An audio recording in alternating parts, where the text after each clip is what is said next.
अस्सलाम वालेकुम नाज़रीन मैं हूं एक्सप्रेस न्यूज़ से इरशाद अंसारी। आज हम बात करेंगे कि फेडरल बोर्ड ऑफ रेवेन्यू ने एक अरबों रुपए का स्कैम पकड़ा है, जिसमें 97 करोड़ और 70 लाख रुपए की ड्यूटी और टैक्स चोरी की जा रही थी।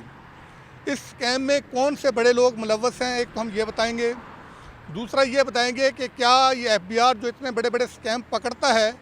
आज तक उसकी कोई रिकवरी भी हुई है, कोई केस मंतकी अंजाम तक पहुंचा भी है, या सिर्फ पॉइंट स्कोरिंग की जाती है, वाह वाह करवाई जाती है और उसके बाद मामला जो है वो दाखिल दफ्तर कर दिए जाते हैं। सबसे पहले हम बात करेंगे कि जो अभी पोस्ट क्लियरेंस ऑडिट साउथ की तरफ से जो स्कैम पकड़ा गया है उसकी बात करेंगे कि उसमें टोटल कितनी टैक्स की मनी इन्वॉल्व थी और टोटल जो अमाउंट थी वो क्या थी। इस स्कैम की जो चीदा जो वजूहात या जो चीदा नुकात सामने आए हैं वो ये है कि हुकूमत ने एक्सपोर्ट फैसिलिटेशन स्कीम इंट्रोड्यूस करवा रखी है कि जिसका ये बुनियादी मकसद ये है कि मुल्क की बरामदात को फ़रोग दिया जा सके और बरामद कुनंदगान की हौसला अफजाई की जाए। और इस स्कीम के तहत बरामद कुनंदगान को चीज़ों की मैन्युफैक्चरिंग में इस्तेमाल होने वाले खाम माल की ड्यूटी फ्री और रियायती ड्यूटी पे इंपोर्ट की इजाज़त होती है। फिर उसकी वैल्यू एडिशन करके वो चीज़ें एक्सपोर्ट की जाती हैं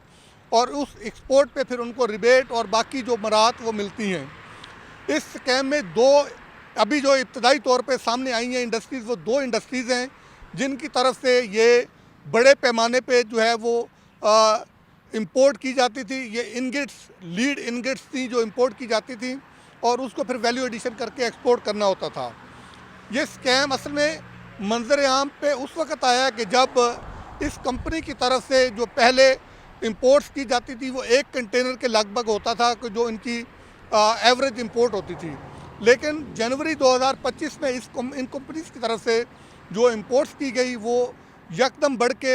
47 कंटेनर्स पे पहुंच गई, जिसने शकूक व शुबहात को जन्म दिया। और उसके बाद एफबीआर एक्टिव हुआ और एफबीआर का जो directorate post clearance audit south Karachi है उसने इसकी इंटरनल इन्वेस्टिगेशन शुरू की और इंटरनल ऑडिट किया। उस इंटरनल ऑडिट के दौरान जो है वो शवाहिद इकट्ठे किए। उसमें ये बात सामने आई कि जो total 1560 metric ton lead ingots imports की गई,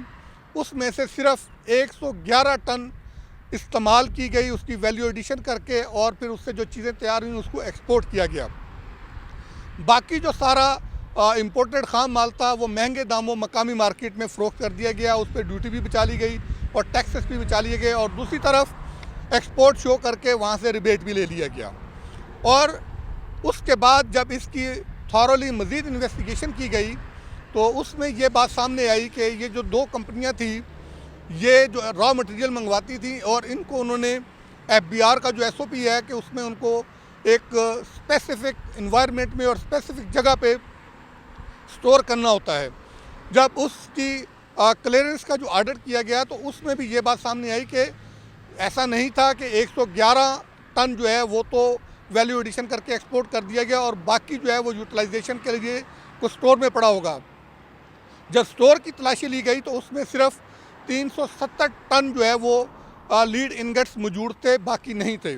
और इस दौरान जो बाकी भी इंपोर्ट्स की गई वो भी वहाँ पे मौजूद नहीं थी। तो उस सारे इन्वेस्टिगेशन में ये बात सामने आई कि ये एक्सपोर्ट फैसिलिटेशन स्कीम का मिसयूज़ कर रहे थे और मिसयूज़ करके ये अभी इब्तदाई जो कैलकुलेशन आई है 97 करोड़ और 70 लाख रुपए की सिर्फ टैक्स चोरी हुई है। जो टोटल इंपोर्ट्स की जो वॉल्यूम था वो 1 अरब और 60 करोड़ था। और एफबीआर हुकाम से हमारी बातचीत हुई है, उनका ये कहना है कि ये वॉल्यूम और बढ़ जाएगा क्योंकि अभी इन्वेस्टिगेशन का दायरा कार वसी किया गया है, एफआईआर दर्ज कर ली गई है, ज़िम्मेदारान जो है वो उनका तयन करके उनकी गिरफ्तारी के लिए छापे मारे जा रहे हैं। 2 टीमें तश्कील दी गई हैं और इसके साथ साथ इसका जो नेक्सस है वो भी तलाश किया जा रहा है कि इसके साथ कौन कौन से लोग जुड़े हुए थे। लेकिन इसके साथ साथ ही एफबीआर के हवाले से ये सवाल भी उठता है कि कुछ अर्सा पहले वज़ीर ख़जाना औरंगज़ेब ने एफबीआर हेडक्वार्टर में ही जो जिस बिल्डिंग के सामने हम मौजूद हैं यहीं पे चेयरमैन एफबीआर और उनकी टीम के हमरा प्रेस कॉन्फ्रेंस की थी। उसमें डीजी जो इनलैंड रेवेन्यू के इंटेलिजेंस के जो डीजी हैं, इंटेलिजेंस और इनलैंड रेवेन्यू के वो भी वहाँ पे मौजूद थे और उसमें उन्होंने बताया था कि अरबों रुपए का उन्होंने फ्लाइंग इन्वाइसेस का केस पकड़ा है और उसमें ये नाकाबिल तरदीद शवाहिद हैं और ये फैसला किया था कि बड़े इसमें लोग चुके में इन्वॉल्व हैं। अभी हम मालकान को गिरफ़्तार नहीं करेंगे लेकिन CFOs को गिरफ़्तार करेंगे। सिर्फ एक CFO गिरफ़्तार हो सका, उसके बाद वो मामला भी ठप हो गया।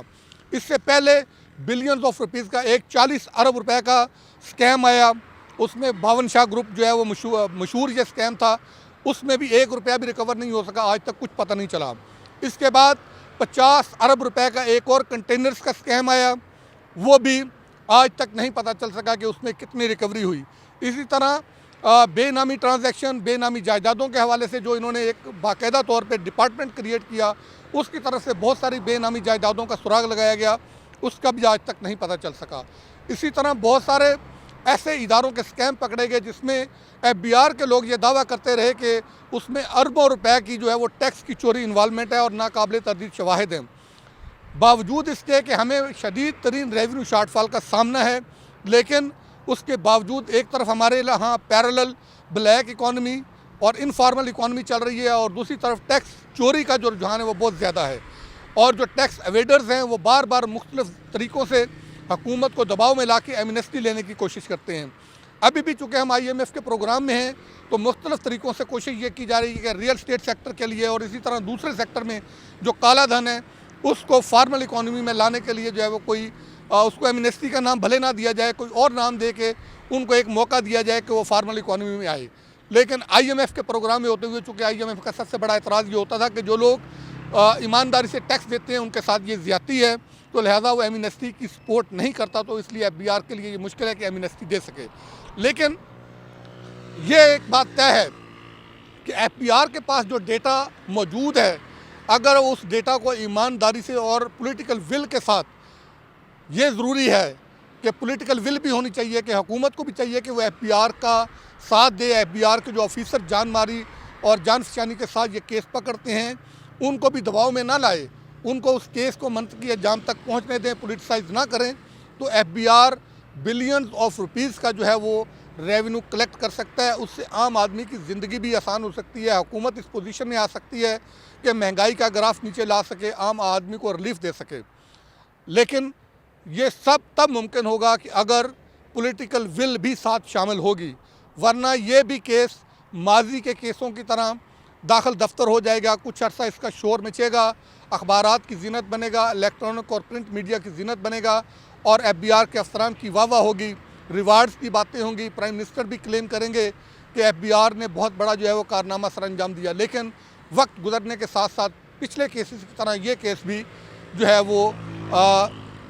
माजी का जो है वो किस्सा बन जाएगा। तो लिहाजा हुकूमत को चाहिए कि सिर्फ ये केसेस जो हैं वो पॉइंट स्कोरिंग की हद तक उनको ना रखे, उनको मंतकी अंजाम तक पहुंचाने के लिए जो है वो तवज्जो दे।